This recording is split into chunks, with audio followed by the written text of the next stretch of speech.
பார்த்துதான் இருந்துக்கணும். அதனால இந்த இடத்தை பார்க்கும்போது அப்பா என்ன சொன்னார் தெரியுமா? 3 வெட்டி காட்டிக்கிட்டு போக சொன்னார். ஆமாத்தா, இவ அப்படியே தாஜ்மஹால்ல பொற்காட்சி வச்சிருக்கா, அப்படியே காமிச்சுட்டு ஒரு அறிவு கட்டவள இல்லம்மா, திறமைய காட்டிக்கிட்டு காவலுக்கு போக சொன்னார். ஆண்கள் விழுது பயிரிடுவதும் பருவமடைந்த பெண்கள் காவல் புரிவதும் குல வழக்கம் குன்றாமல் எல்லாரும் காவலுக்கு போனோம். பேசிக்கிட்டே அப்படியே சுத்தி சுத்தி சுத்தி சுத்தி காட்டுக்கு வந்துட்டோம். நம்ம எப்பவுமே ஜெயிச்சு தாண்டி பழக்கம், தோத்தே பழக்கம் இல்ல. இயற்கை பார்க்கும்போது எவ்வளவு அழகா இருக்கு. ஆமா, இதுவும் அழகா தான் இருக்கு. எங்க போய் தூக்கு பாப்போம், அப்படியே திறந்த பண்ணமா தெரியும்ல, அது மாதிரிதான் அதுவும். அதனால இதெல்லாம் பார்க்கும்போது மனசுக்கு எவ்வளவு சந்தோஷமா இருக்கு தெரியுமா? இந்த இயற்கையின் அழகை பார்க்கும்போது ஏதோ ஏதோ ஏதோ ஒரு மயக்கம், அது எப்படி எப்படி எப்படி வந்தது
இதுல மட்டும் கேட்டவரதான் இல்லேன்னு பதில் சொல்லுங்க, கணக்கு மட்டும் சொல்லாதீங்க. போய் சொல்லுவாங்க, எதை சொன்னாலும் இல்ல இல்லைங்கிற வார்த்தை தான் அவனுக்கு வருது. உனக்கு என்ன சொன்ன? இப்ப நீ பெத்து விட்ட பிள்ளைகளா? இத்தனை பிள்ளைகளுமா? அப்ப யாரு? கண்கள் பட்டதும் நினைப்பு வந்தது, கைகள் தொட்டதும்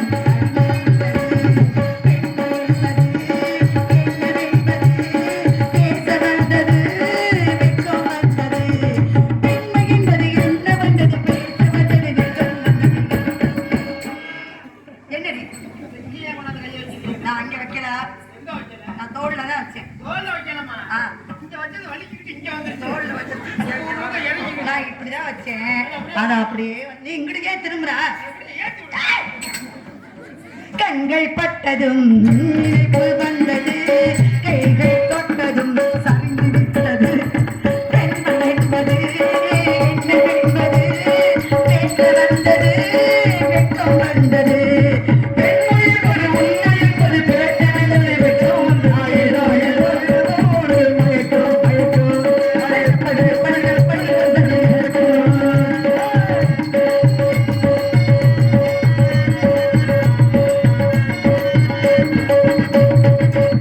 கண்ணோ கலந்து விட்டது.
அப்பா சொன்னது மாதிரி ஆமா